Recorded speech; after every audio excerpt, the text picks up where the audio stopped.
Fait que le titre, c'est « Les pièges qui guettent notre foi ». Ah, merci, Régent. Et t'es fin.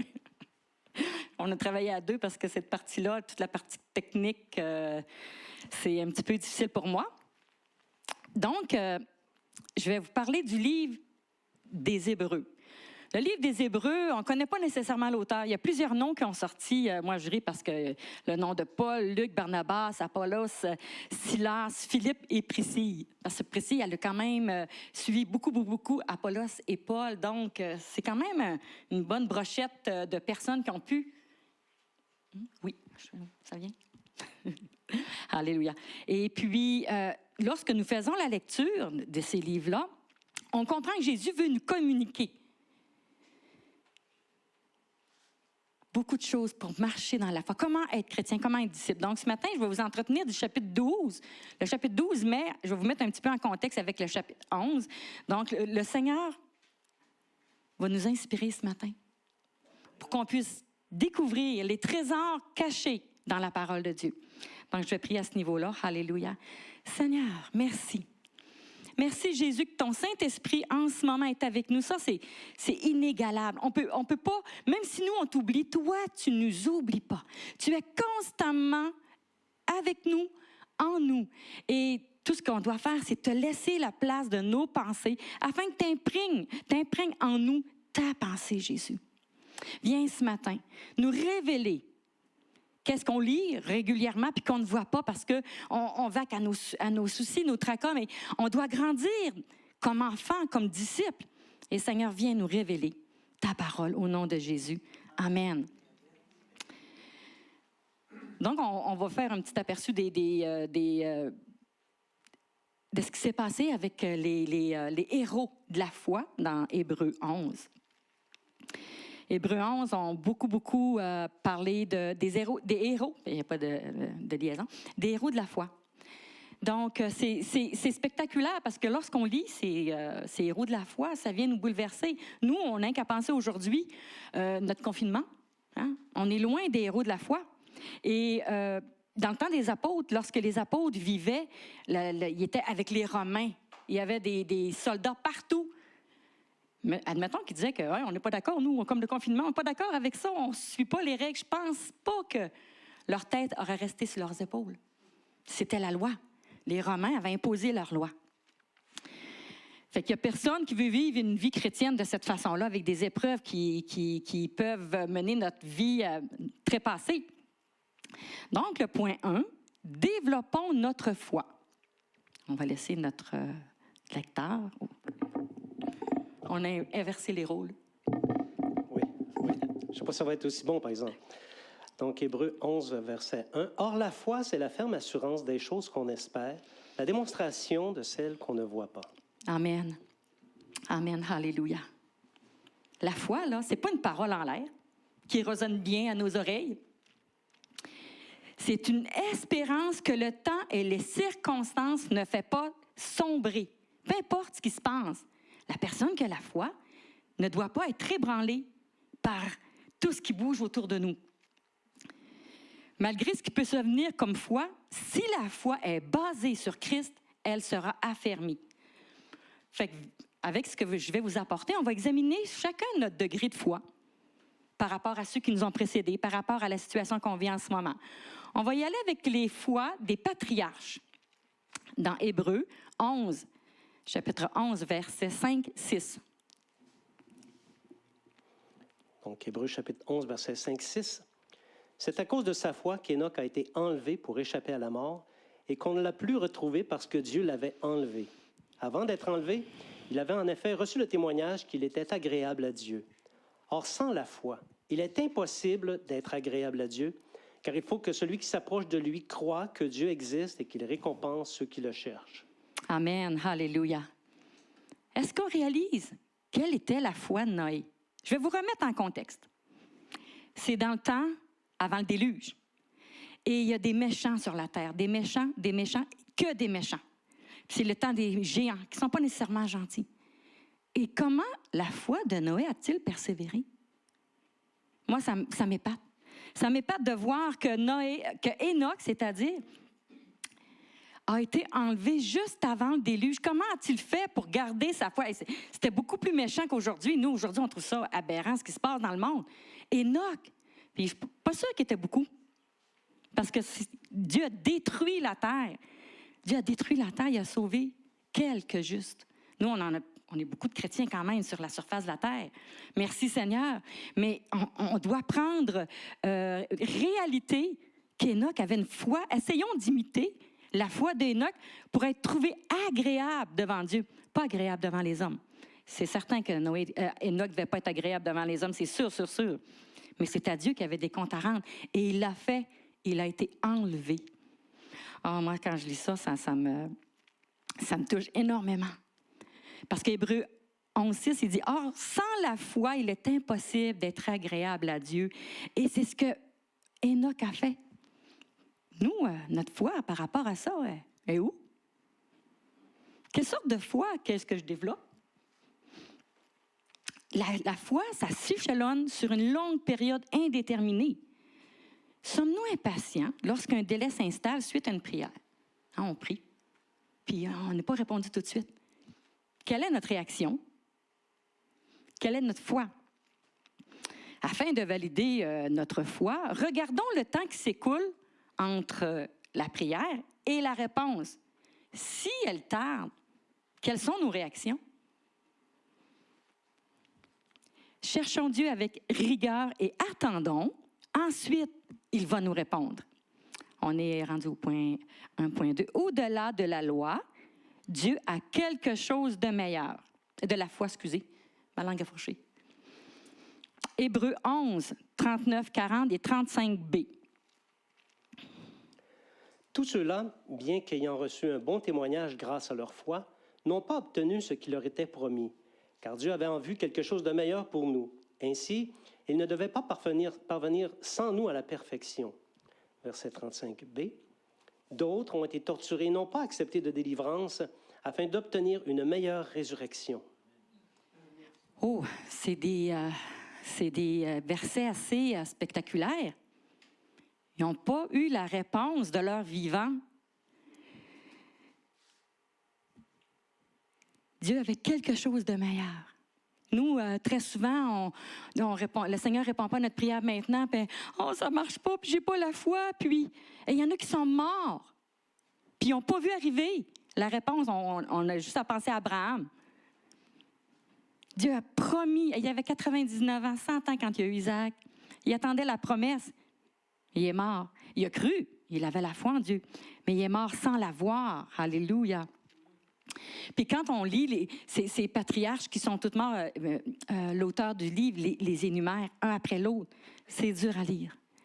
Torturés, sciés, tués, flagellés, emprisonnés. Pardon? Et oui, lapidé, c'est tu vois ta mort au ralenti. Et moi, quand je lis ces histoires-là, je pleure. Je pleure parce que de me faire persécuter pour le nom de Jésus, est-ce que je vais tenir ferme? Est-ce que je vais garder la foi? Des fois, on a juste à amener pour témoigner à quelqu'un, on n'ose pas le faire parce qu'on a peur qu'il rit de nous. Mais là, ma vie n'est même pas en danger, là. Donc, elle est où notre foi? Elle est où notre foi? Jusqu'où sommes-nous prêts à mettre notre foi en action? Il y a des gens qui n'ont pas eu de réponse à leur prière dans ces temps qu'on vit, puis d'autres sont prêts à leur tirer des roches. Bien, c'est parce que tu n'as pas la foi. Non, c'est pas comme ça que ça fonctionne. Ils ont eu foi en Dieu, on s'attend à Dieu. Et Dieu, lui, il n'est pas notre esclave. Il n'est pas « Oh, ben oui, tu me l'as demandé, il fallait que je te le donne hier. » Non, Dieu veut qu'on découvre qui il est. Amen. Alléluia. Dans le verset, c'est écrit que ce que Dieu a de meilleur pour nous, c'est la résurrection pour être dans la patrie céleste avec tous ceux que Jésus s'est choisis. Est-ce qu'on veut faire partie du choix de Jésus? Est-ce qu'on veut être dans la patrie céleste? Moi, je veux. Moi, je veux faire partie. Et ma prière chaque jour, Seigneur, ouvre mes yeux, renforce ma foi. C'est justement ce qu'on va voir à l'autre point. Jésus fait naître notre foi. Regardons. La foi, elle ne vient pas de moi, elle ne vient pas de ma pensée, de mes propres forces. Ben oui, mais on est capable de dire, moi, je suis capable de le faire, je suis une bonne chrétienne, je suis capable d'avancer en avant. Non, le verset dit que nous devons garder les yeux sur Jésus, le regard sur Jésus. Oh, excuse, Régent, j'ai oublié de te faire lire Hébreux 12:2. Ça allait bien? Oui. Hébreux 12:2. Faisons-le en gardant les regards sur Jésus qui fait naître la foi et l'amène à la perfection. Que c'est beau. La foi qui est amenée à la perfection. Puis ça vient pas de nous, ça vient de Jésus. Mais Jésus permet un laps de temps entre notre prière, notre requête et la réponse. Il éprouve notre cœur, il éprouve notre âme afin d'attirer notre regard sur lui. Au lieu de faire comme une poule pas de tête, partout, puis on cogne à gauche, à droite, qu'est-ce que t'en penses? Mais c'est à Jésus qu'il faut regarder et non à ceux qui nous entourent, puis on va entendre toutes sortes de discours qui vont nous mélanger. C'est le seul qui détient le pouvoir d'amener notre foi à la perfection. C'est même pas ce que je dois faire. Je dois poser mes regards sur lui. Alléluia. Quand la tourmente, elle se présente, qu'est-ce qu'on fait? Est-ce qu'on fuit? Est-ce qu'on se cache? Est-ce qu'on met ça sur la tablette? Je reviendrai plus tard. Ou on se tourne et on se dit, OK, Seigneur, je me tourne vers toi. La foi vient du Seigneur. Elle ne vient pas de nous ou de nos pensées. Pas du tout. Nous sommes sans force pour pouvoir progresser dans la foi. Ce n'est pas nous, là. Si nous, on ne regarde pas Jésus, la foi ne grandit pas. La foi ne s'installe pas. Parce que combien de temps on va persévérer avec nos propres forces? À un moment donné, justement, on va devenir sans force. On va être fatigué de lutter. Puis on va tout mettre ça de côté. Puis, c'est pas bon pour moi. La foi, là, ça ne s'invente pas. Ça ne s'invente pas. On ne peut pas dire, moi, j'ai la foi. Il faut la vivre. C'est Jésus qui fait naître la foi. Il ne faut pas perdre de vue. Ça vient de Jésus, ça ne vient pas de nous. Mais il faut obéir. Il faut obéir, il faut regarder à Jésus. On a une part de responsabilité à faire. Pas se lamenter, pas murmurer. Ah, ça, c'est difficile. Ah, c'est bien plus fun de chialer, murmurer, fuir. Bien plus fun. Mais il faut s'en remettre à Jésus. Lui fera sa part parce que j'ai fait ma part. Lui va amener ma foi. Ah, ça, c'est beau. À la perfection, c'est tellement une belle promesse. Enlignons notre foi avec Jésus pour s'approprier la promesse qu'il a. Il me semble que le temps va vite. Pas vite, en tout cas, peu importe. Rejeter tout fardeau, le point suivant, dans Hébreux 12, verset 1. Nous donc aussi, puisque nous sommes entourés d'une si grande nuée de témoins, rejetons tout fardeau et le péché qui nous enveloppe si facilement et courons avec persévérance l'épreuve qui nous est proposée. Donc maintenant, on entre dans le chapitre 12 de Hébreux. C'est dur ce que l'auteur écrit. Rejetons tout fardeau et péché qui nous enveloppe si facilement. Mais on pensait qu'on était des bons chrétiens. Solides. Mais l'auteur a été témoin, à son époque, il était témoin de ces choses-là. Fait que nous aussi, il doit être témoin de ce que nous faisons. Nous pouvons remercier le Seigneur que d'autres personnes, à passer avant nous, comment ils ont été chercher la victoire, comment ils ont tenu ferme dans l'adversité. Et inspirons-nous de ces gens-là, imitons leur comportement. Ils ont laissé des traces dans la parole de Dieu, ils ont fait les bonnes choses. Reproduisons les bonnes choses qu'ils ont faites. Aujourd'hui, dans notre époque, la vie est belle. On n'est pas mis en danger, on n'est pas martyrisé. On s'est fait arrêter dernièrement pour avoir prié. Moi, dans mon rang où je suis, je demeure, je marche dans la rue et je prie fort. Je n'ai pas vu une police venir m'empêcher de m'exprimer avec mon Dieu librement. Et les martyrs, eux, ont tout vécu ça.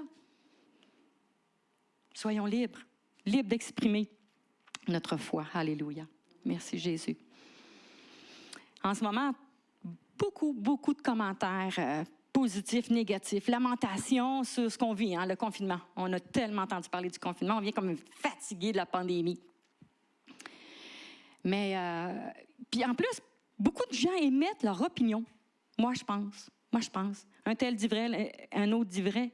Ça, qu'est-ce que ça produit? C'est pas beau. C'est que tout le monde se met à parler de qu'est-ce qu'il devrait faire, qu'est-ce que le gouvernement fait. Le gouvernement, il n'est pas chrétien. Il fait ce que lui pense. Ils ont des conseillers, ils travaillent ensemble. C'est eux qui imposent la loi. Ils ne nous ont même pas consultés, on n'a pas un mot à dire. On a à se soumettre à eux. Évitons de tomber dans ces pièges-là de qu'est-ce que les gens pensent. Moi, je pense, puis ils se trompent. Tout ça, ça pose des pièges. Ça nous fait égarer. Durant ce temps-là, nos regards ne sont pas sur Christ, sont sur un tel dit telle affaire. Moi, je pense qu'il dit vrai. L'autre tel dit telle autre affaire. Ça doit être vrai. C'est comme tout est mélangé. On a perdu de vue notre marche. On a perdu de vue qu'il faut qu'on grandisse dans la foi. Puis on met toutes nos énergies sur des sujets que Christ n'est pas là. Notre regard n'est pas sur Christ durant ce temps-là. Il est partout. Partout sauf sur Christ. Et ça nous amène dans des voies dangereuses qui peuvent nous mener à pécher contre le Seigneur. C'est triste, hein? Mais tout ça, c'est des pertes d'énergie à gauche et à droite. On embarque sur des forums de discussion. On va s'obstiner. Mais est-ce qu'on va afficher notre foi? Non. Mais on va débattre du point. Alors, à ce point-là, moi, je suis d'accord, je ne suis pas d'accord. Mais où Jésus est-il dans l'équation? Puis, tristement, plusieurs tombent dans ces pièges-là, qui n'ont pas vu venir. L'ennemi aime ça, lui, les pièges. Il en met plein pour nous faire échouer. Puis, vu que l'auteur parlait de la marche, de courir, qu'est-ce qui nous ralentit dans notre marche ou dans notre course? Parce que l'auteur donne une directive claire, celle de courir. OK, courir avec persévérance. Il a pris conscience que les chrétiens de son temps, ils se laissaient ralentir. Est-ce qu'on peut, objectivement, regarder dans notre siècle présent, est-ce que beaucoup, peu, se laissent ralentir dans leur marche, dans leur course? Est-ce que la persévérance est encore au rendez-vous? Est-ce qu'on se laisse arrêter notre marche de disciples, soit par, ça c'est plate, la facilité. On va faire ça, c'est plus facile. Parce qu'être un disciple, ça demande chaque jour du travail, chaque jour de l'abandon à Mimi, mon abandon personnel, pour plus me tourner vers le Seigneur. Oh, je prends.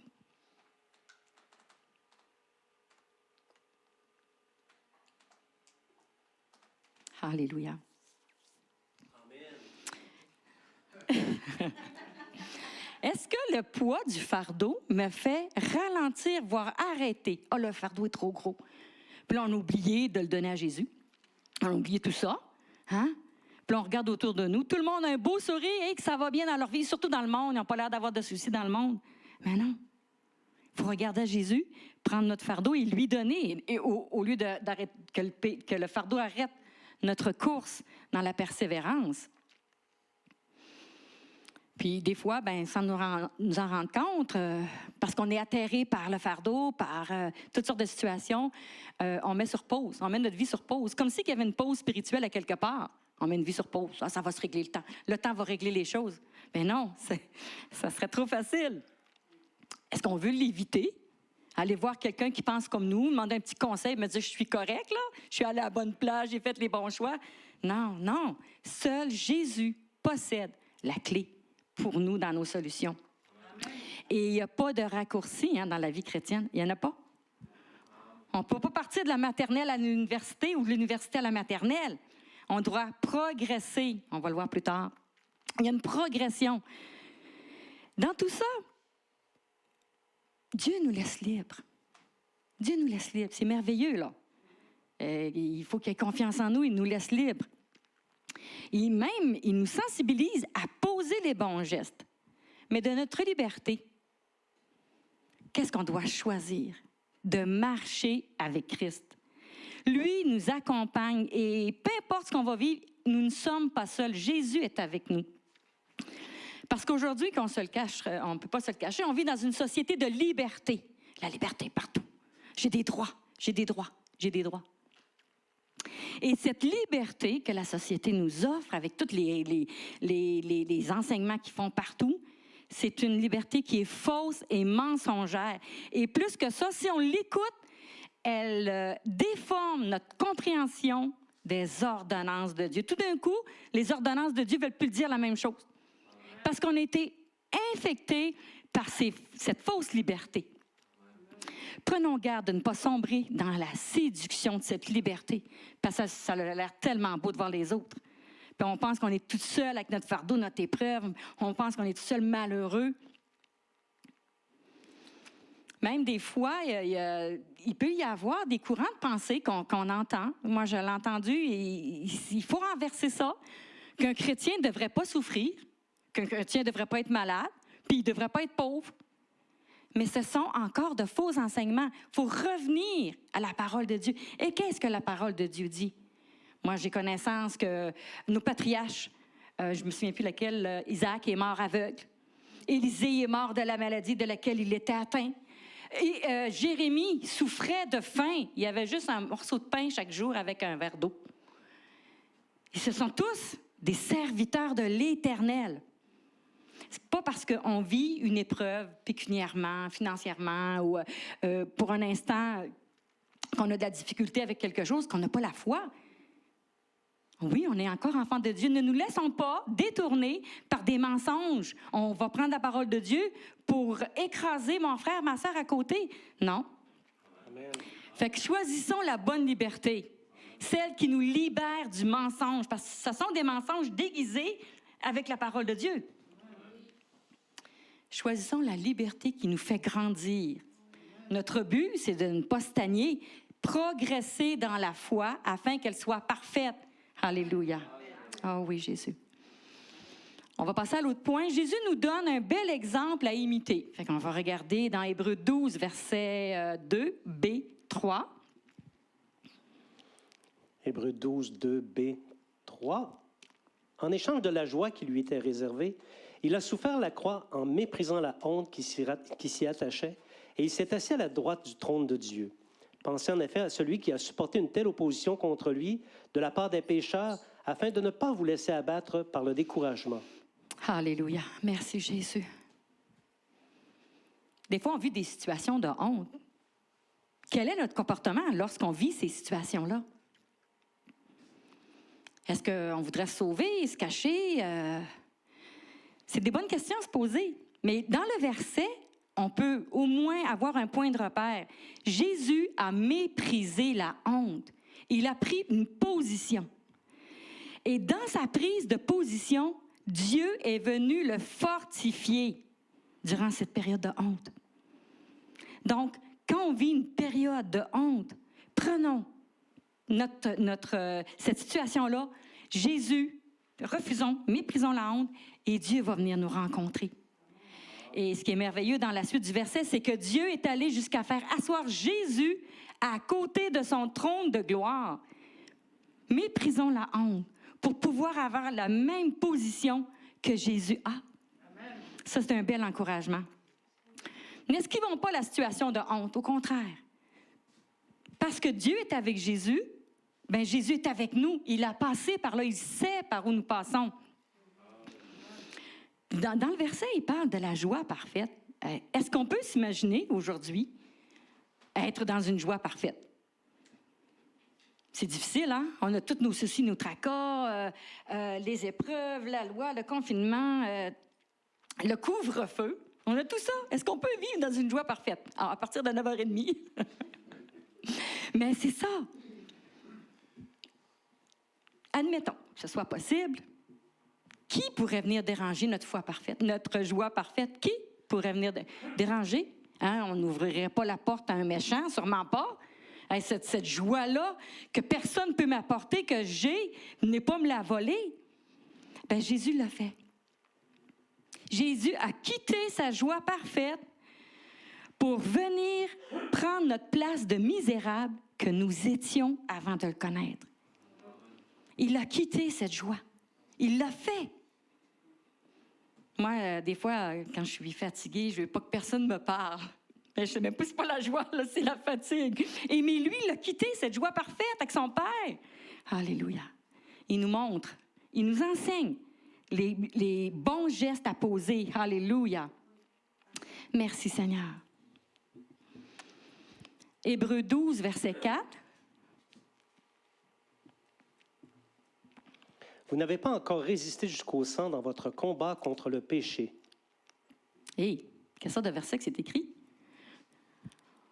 On n'a pas résisté jusqu'au sang dans notre combat contre le péché. Ah oui, mais est-ce que vous connaissez quelqu'un qui a souffert de cette façon-là? Des grumeaux de sang ont sorti de la peau de Jésus. Tu sais, des fois, le découragement s'installe, puis tout de suite, on veut abandonner. L'épreuve, elle arrive. Hey, c'est trop gros pour moi, je ne suis pas capable. Jésus a passé par là. Remettons-lui épreuve, difficulté, fardeau du moment qu'on vit, parce qu'il dit pour ne pas sombrer dans le découragement. Si on garde ça pour nous, on sombre dans le découragement. Et lui le sait, c'est pourquoi il l'écrit, de ne pas sombrer dans le découragement. Puis le Seigneur, lui, c'est certain qu'il va être au rendez-vous. Mais ça ne veut pas dire qu'il va répondre immédiatement, pas du tout. Parce que s'il répondait tout de suite, qu'est-ce qu'on deviendrait? Des bébés gâtés, on pisse un piton, puis le Seigneur, on ouvre la bouche, puis il nous donne tout ce qu'on veut. Non, ça ne fonctionne pas comme ça. Donnons au Seigneur toute la place qu'il a besoin pour travailler en nous. Il a besoin. Il le veut. Mais de notre liberté, qu'est-ce qu'on fait? Est-ce qu'on est sur le pilote automatique avec Jésus ou bien de temps en temps, on donne des coups sur le volant ou c'est tout nous qui est en arrière du volant? Ça dépend où on se situe. On va aller à l'autre point. La correction et la punition. Dans Hébreux 2, versets 5, 6. Et vous avez oublié l'encouragement qui vous est adressé comme à des fils. Mon fils, ne méprise pas la correction du Seigneur et ne perds pas courage lorsqu'il te reprend. En effet, le Seigneur corrige celui qu'il aime et il punit ceux qu'il reconnaît comme ses fils. Oups! Correction, punition, est-ce que c'est possible que ce soit dans la parole de Dieu? En tout cas, l'auteur ici du livre, là, il ne passe pas par 4 chemins pour nous dire des vérités qui sont crues. Ils sont difficiles à recevoir. Le verset parle de correction, de punition, après avoir parlé du combat contre le péché. Est-ce que ça veut dire que le Seigneur se sert de l'épreuve pour nous punir, nous corriger, nous éprouver, je m'excuse? Il se sert de l'épreuve pour nous éprouver. Et il veut nous corriger parce qu'il le voit qu'on a pris des mauvaises directions. Fait que la correction, la punition, ça ne vient pas du diable. Il y en a qui disent, ça vient du diable. Ah, le diable est après moi, il est fatigué, il ne me lâche pas. Est-ce que c'est vraiment le diable? C'est écrit noir sur blanc. C'est le Seigneur qui corrige, le Seigneur punit. Moi, quand j'ai lu ça, je me suis gratté à la tête. C'est difficile à dire, comme dans une prédication, quand on veut entendre des belles choses. Mais le Seigneur met ces versets-là parce qu'il sait qu'il y a quelque chose, on va y arriver tantôt, il sait qu'il y a quelque chose au bout. Mais pour parvenir au bout, il y a un processus à enclencher, qu'on doit se mettre dans ce processus-là. Tu sais, tantôt, on parlait des épreuves qui viennent du diable. Ça, là, c'est facile à dire.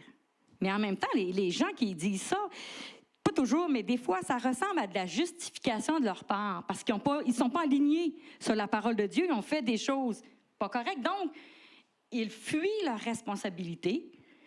Ils ne veulent pas que Jésus les corrige, puis ils sont dans la justification. La justification, c'est une perte d'acquis. Prenons la parole pour ce qu'elle dit.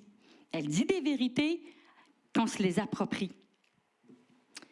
Quand le Seigneur punit ou corrige, il est important de prendre une pause. C'est important. S'il y a une correction dans ma vie, une punition, là, je réfléchis, je lis, c'est pas le diable, c'est le Seigneur.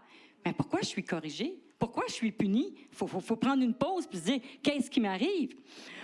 Voici un des gestes qu'on peut poser en réalisant que le Seigneur, il veut me dire quelque chose. Est-ce que j'ai fait quelque chose qui te déplaît, Seigneur? Est-ce que j'ai fait quelque chose, soit dans mon comportement, mes attitudes, mes actions, mes pensées? Est-ce que j'ai fait quelque chose qui ne cadre pas avec ce que tu as pour moi? Toi, tu as quelque chose pour moi. Si la correction me survient, la punition, je suis fautive à quelque part. il faut qu'il y ait une repentance de ma part. Je dois m'humilier. Ce n'est pas moi à dire à Dieu quoi faire. C'est à lui à me communiquer ce que je dois faire. Alléluia. Remettre dans le bon ordre les actions que le Seigneur manifeste dans notre vie. Arrêtons de mépriser la correction. Arrêtons de perdre courage dans les circonstances. Ensuite, le verset parle d'un amour. Celle d'un père envers son fils. Jésus veut que son fils grandisse pour porter du fruit. Amen. On voit que tout s'enchaîne. Oui, il y a des versets durs, il y a des versets, mais on voit qu'après, il y a la bénédiction. Donc, lisons, continuons. On va lire au Hébreux 12, versets 10, B et 11. Tandis que Dieu le fait pour notre bien, afin que nous participions à sa sainteté. Certes, au premier abord, toute correction semble un sujet de tristesse et non de joie, mais elle produit plus tard chez ceux qu'elle a ainsi exercés un fruit porteur de paix, la justice. Amen. Alléluia. Alléluia. Oui, quand l'épreuve vient, on est triste. Hein, c'est ça, on est des humains, on est fait avec des émotions. On vit quelque chose qui vient nous chercher profondément. Mais Dieu fait ces choses-là pour un but, qu'on participe à sa sainteté. Belle promesse, belle promesse. Dieu veut qu'on participe à comment il est saint, ce qu'il vit, ce qu'il est. Il veut qu'on participe à ça. Fait que c'est pour ça qu'il nous reprend. C'est pour ça qu'il nous corrige. Il veut que toutes ces scories qui sont collées après nous, ou nos pensées qui sont tordues, il veut les remettre dans la réalité biblique. Qui veut être présent dans ces instants privilégiés de sainteté? Moi, je veux. Moi, je vais être présente. Celui de produire un fruit porteur de paix qui est la justice. Pas la justice des hommes, s'il vous plaît. La justice des hommes, elle agit qu'en fonction d'une vengeance. Il y a un fait qui se passe. Moi, je vais rendre la justice, je vais me venger. La plupart du temps, ce que je constate, c'est ça. C'est une vengeance déguisée en justice. Mais la justice de Dieu, elle n'est pas prise dans des émotions. Elle n'est pas prise à partie plus pour un que pour l'autre.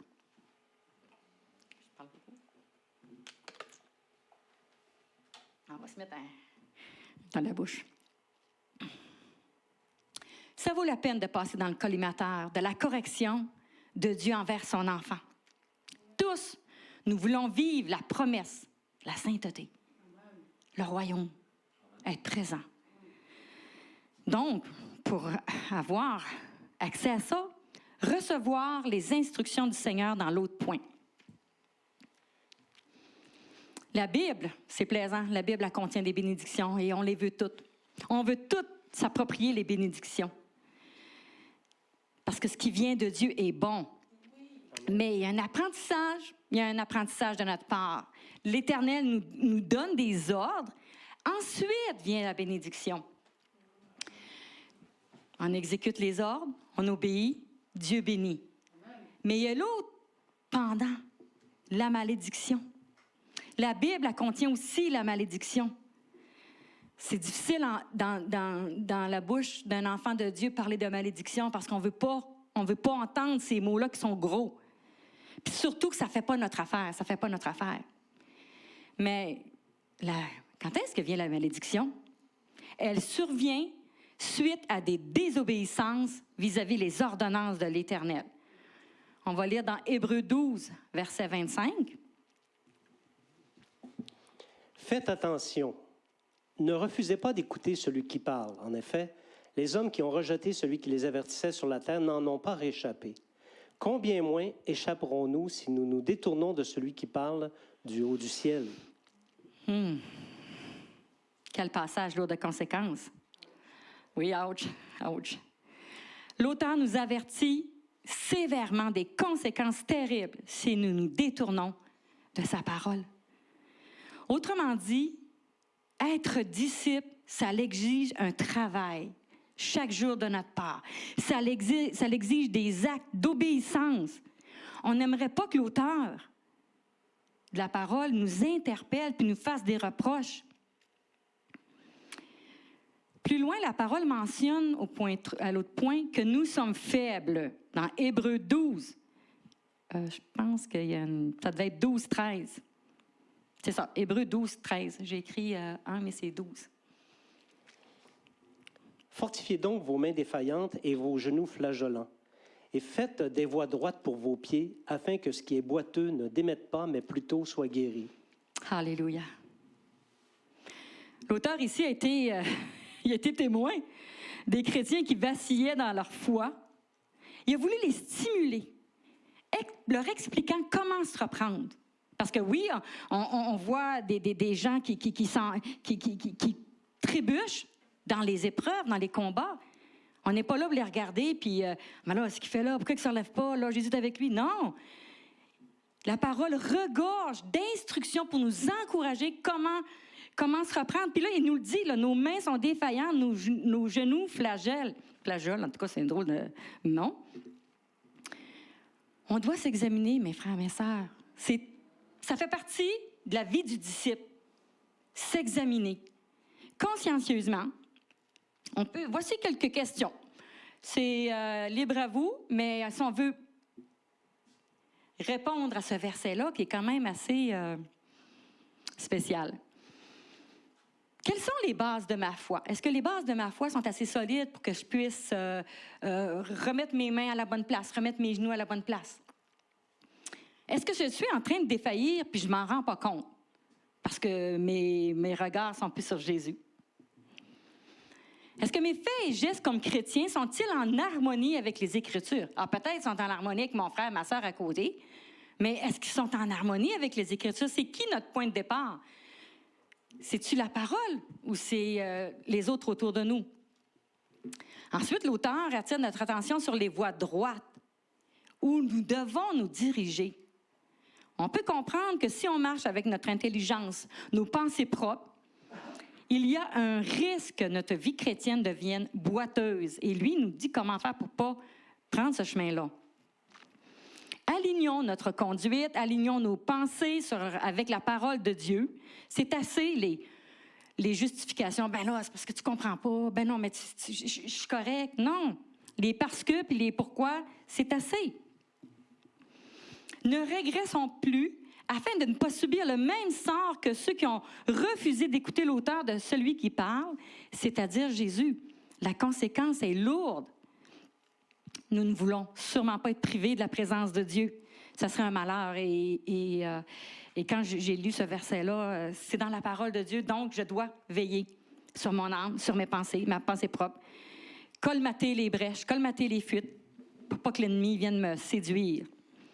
On va passer à l'autre point. La sainteté et la paix sont-elles importantes? Parce que dans Hébreux 12, 14, que Régent va lire. Recherchez la paix avec tous et la progression dans la sainteté. Sans elle, personne ne verra le Seigneur. Passage spécial. Je pensais, moi, qu'être né de nouveau, c'était correct pour avoir la vie éternelle. Mais je suis chrétienne, là. Je vais l'avoir. Non, c'est pas ça que le verset dit. Depuis que nous sommes devenus disciples, enfants de Dieu, deux critères sont recommandés par le Seigneur. Le Seigneur, lui, il ne se laisse pas impressionner par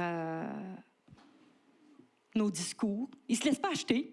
« Ah ben là, Seigneur, c'est à cause de ça, on ne me l'a pas dit, je ne savais pas, mais là, je ne l'ai pas lu ce bout-là. » Non, le Seigneur, il ne se laisse pas manipuler. Sa parole le déclare. La paix avec tous et la progression dans la sainteté. Ça veut dire que notre statut de disciple, il doit y avoir une progression. Amen. C'est des sujets qui sont délicats. Je vais vous avouer que quand j'ai décidé de parler de Hébreux, j'ai trouvé qu'il y avait des versets difficiles, mais ça fait partie du chrétien d'être difficile. J'ai entendu des personnes, ça m'a fait de la peine, mais je l'ai entendu, du style, il ne faut pas paniquer avec la sainteté, là. C'est pas grave, c'est pas si grave que ça. Bien, le Seigneur, il me comprend. Ou encore, tu es trop spirituel pour moi. Ça fait mal. Ça fait comme nous freiner dans notre marche avec le Seigneur, dans notre progression. Ça fait partie des pièges. On parle des pièges de la foi. Ça fait partie des pièges que quelqu'un veut nous arrêter par des commentaires qui font mal. Parce que la vie de disciple, on se le dit, on va se le dire, c'est une vie qui se travaille tous les jours. Hein? Tous les jours, vous vous levez, vous mangez. Vous avez besoin de donner des forces à votre corps. Bien, la vie de disciple, c'est la même affaire. Elle a besoin d'être nourrie avec la parole de Dieu. Si la sainteté et la paix ne sont pas présents dans la vie du chrétien, j'ose pas imaginer la fin. J'ai peur, ça me fait mal. Tu sais, quand la Bible parle de paix, ce n'est pas la paix comme le monde pense, hein? Surtout pas. C'est la paix que seul Jésus donne. Seul Jésus donne cette paix-là. Donc, on peut faire la prière. Jésus, viens déposer ta paix en moi pour que moi, je sois en paix avec tous. Parce que si j'ai la paix des hommes, ça ne durera pas longtemps. Mais si j'ai la paix de Christ, cette paix rejaillit à l'extérieur et les gens voient la différence et le Seigneur le voit. Parce que Jésus, il sait, celui qui possède les vraies choses de celui qui est vide. Donc, organisons nos flûtes, comme en québécois, organisons nos flûtes de notre vivant pour entrer dans la présence de Dieu lorsque ma fin de vie va arriver. Amen. C'est maintenant que ça se décide. L'autre point, veillons sur nos âmes. Il faut avancer dans la foi, mes frères et sœurs. La paix, la sainteté, puis ne permettre à personne, quiconque, personne, de nous ralentir dans notre course. Parce que l'épreuve, elle ne vient pas du monde. On n'est plus dans le monde. L'épreuve, elle vient de nos frères et sœurs. Regarde, Jésus a dit à Pierre, Satan est entré en toi. Arrière de moi, Satan. Mais c'était Pierre. Est-ce que des fois, nos frères et sœurs peuvent dire une parole qui ne vient pas de l'Éternel pour nous ralentir dans notre foi, pour briser notre course vers la vie éternelle? Dieu met à notre disposition sa grâce, qui nous fortifie, qui nous encourage à tenir ferme dans nos épreuves. Alléluia. Hébreux 12, verset 15-16. J'ai oublié. Hébreux 12, verset 15-16. Veillez à ce que personne ne se prive de la grâce de Dieu, à ce qu'aucune racine d'amertume, produisant des rejetons, ne cause du trouble et que beaucoup n'en soient infectés. Veillez à ce qu'aucun de vous ne fasse preuve d'immoralité sexuelle ou ne se montre profanateur comme Ésaü, qui, pour un seul repas, a vendu son droit d'aînesse.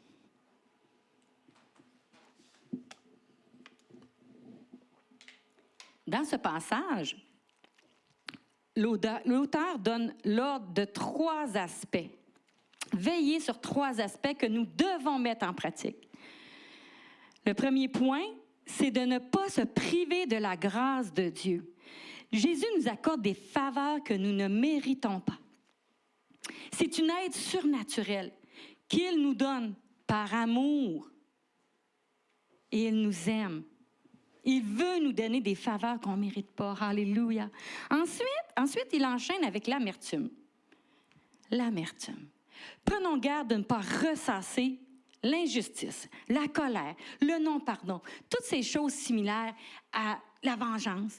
Et ça produit de l'amertume dans notre âme. Et là, notre âme a de la difficulté à se recentrer sur Jésus parce qu'on fait mariner tout ça à l'intérieur de nous. Si ces actes-là ne sont pas traités selon l'amour de Christ, ils vont provoquer des dommages dans notre âme. Je dirais même que nous devenons un danger pour ceux qui nous entourent. Parce que le trouble survient et les contaminations s'installent. C'est ce qu'on a lu dans le verset. Beaucoup n'en soient infectés. Est-ce possible? Ces effets sont dévastateurs pour le chrétien et peu de gens se relèvent de tout ce mal qui a pris racine puis qui a produit des rejetons. Quand on est rendu dans les rejetons, ça fait mal, c'est rendu loin. Donnons à Dieu sa place dans ma situation. Lui sait comment gérer mon amertume, afin de ne pas sombrer dans les rejetons de l'amertume et dans l'infection. Ici, l'ordre est assez direct, hein? Mais au 21e siècle, excusez, j'ai passé un petit bout. Le verset 13.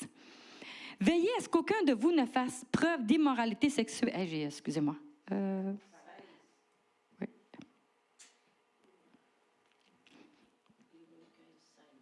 Oui, c'est ça, verset 16. Veillez à ce qu'aucun de vous ne fasse preuve d'immoralité sexuelle ou se montre profanateur comme Ésaü, qui, pour un seul repas, a vendu son droit d'aînesse. OK,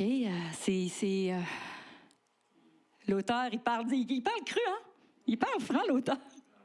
C'est assez direct, mais on est au 21e siècle, là.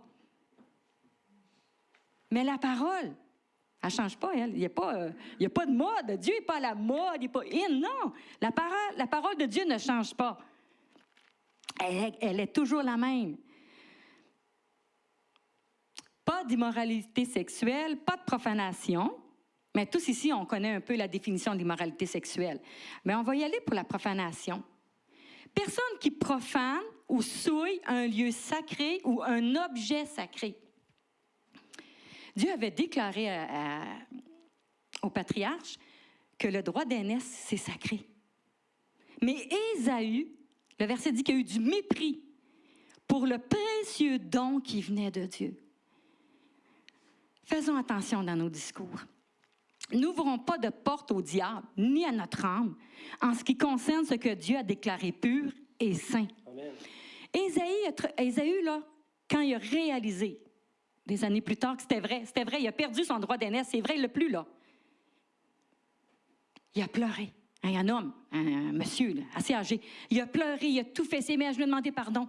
Et son père a dit non, tu l'as perdu. Et c'est parce qu'il a profané ce que Dieu a déclaré saint. Ésaü l'a profané. Tirons des leçons de ces versets. Parce que la parole de Dieu n'est pas écrite pour les gens du monde, ils ne la lisent pas. Quand je lis la Bible, c'est pour Mimi. Le Seigneur me parle à moi. Et je vous dis que quand j'ai lu Hébreux 12, j'ai trouvé ça hot. J'ai chaud d'ailleurs, parce que c'est très, très hot, ce livre. Tout la parole de Dieu est bonne pour notre croissance personnelle. Approprions-nous-la. Faisons-la descendre dans notre cœur, notre âme, pour qu'elle puisse rejaillir et que les autres voient que nous sommes des disciples enfants de Dieu. On est rendu à la conclusion. Je vais appeler les musiciens. Le Seigneur il a permis que les livres de Hébreux, surtout le chapitre 11, parce que ça nous parle de ceux qui ont souffert, qui ont eu la foi, qui sont morts sans avoir eu la réponse de leur vivant, et le chapitre 12 qui suit, qui enseigne que le combat, c'est l'épreuve que le Seigneur nous envoie pour nous faire grandir, pour nous faire devenir victorieux. Il nous explique comment produire parce qu'il nous aime et il nous aime. Puis dans ça, Jésus nous enseigne qui il est. Puis Jésus, ce n'est pas une marionnette. Il n'est pas notre esclave. C'est nous qui devrions être esclaves de Jésus et non lui. On n'a pas à lui dire, on en a parlé mercredi cette semaine au groupe Maison, on n'a pas à dire à Jésus quoi faire. C'est lui la parole. Il est la parole. C'est à nous à nous aligner sur la parole de Dieu. Des fois, j'entends des gens dire « Ah, Dieu est bon. » Et Dieu ne ferait jamais une affaire comme ça, comme on a lu tantôt. Il ne pourra pas avoir la vie éternelle ou la malédiction ou la punition, la correction. Ah non, ça ne peut pas. Dieu est bien trop bon. Ça, c'est des bonbons que je me donne à moi pour ne pas prendre ma responsabilité de disciple, d'enfant de Dieu pour progresser en allant en avant. Hébreux 12, versets 28-29. C'est pourquoi, puisque nous recevons un royaume inébranlable, attachons-nous à la grâce qui nous permet de rendre à Dieu un culte qui lui soit agréable, avec respect et avec piété. Notre Dieu, en effet, est un feu dévorant. Alléluia. Hey, nous allons recevoir un royaume inébranlable. Attachons-nous à la grâce pour faire un culte agréable à Dieu. Quand on va se présenter devant le trône de Dieu, notre vie, nos paroles, nos gestes, nos comportements vont tout défiler devant lui. Qui de nous veut affronter un feu dévorant là où tout brûle? Vraiment tout, là, parce que c'est ça que c'est mentionné, c'est un feu dévorant.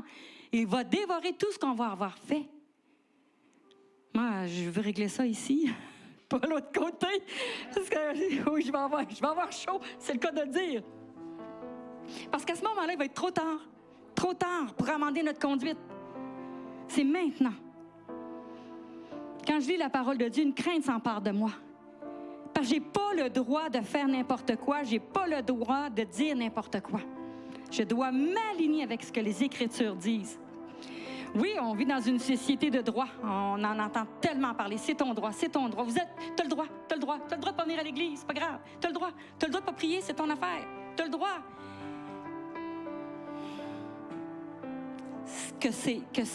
Qu'on ne soit pas contaminé par ces façons de faire.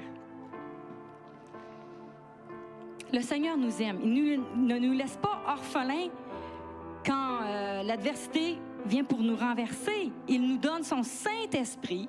Il nous donne sa parole. Il nous donne sa paix, son soutien. Alléluia. Merci Jésus. Nous lisons ce qu'il aime. Lui rendre un culte agréable avec respect et piété. C'est pas de n'importe quelle façon. Le culte à Dieu ne doit pas être bâclé, ne doit pas être fait à la manière des hommes. On l'a lu à un moment donné avec David qui a ramené l'arche, puis Uza a mis la main sur l'arche. Il est mort maintenant parce qu'il l'a fait selon ce qu'il pensait. Il l'a pas fait à la manière de Dieu. Et Dieu est un feu dévorant, il a tué Uza maintenant. Faisons un culte agréable à l'Éternel. Intégrons dans notre quotidien ce que Dieu aime, des facettes que Dieu aime. Laissons-nous dépouiller des mauvais comportements que notre nature propre veut prendre le dessus. Elle veut revenir des fois au grand galop. Mais courons vers le but que Christ nous a assigné pour chacun de nous. Alléluia. Celui d'entrer dans le royaume de Dieu, être en sa présence, assis dans la gloire, dans une joie parfaite.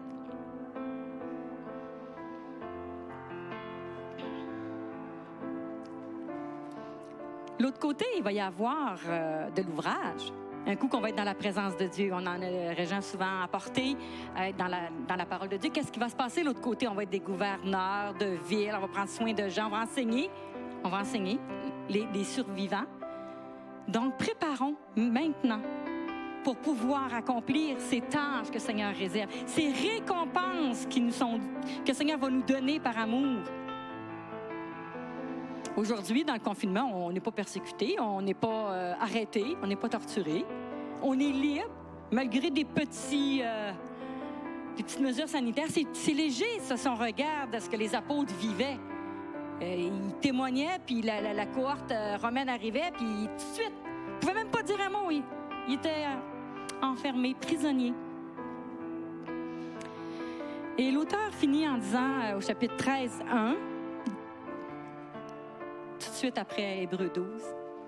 Persévérer dans l'amour fraternel. Alléluia. Persévérer, l'amour fraternel. C'est pas écrit persévérer en chiolant, en faisant valoir vos droits, en murmurant, en avoir un l'autre, faire un tollé. L'amour fraternel, elle se manifeste comment, vous pensez? Envers nos frères, nos sœurs. Envers ceux qui sont pas fins. Comme ceux qui sont fins. Parce que l'amour de Jésus vient en nous et fait ressortir cet amour sur les autres. C'est important.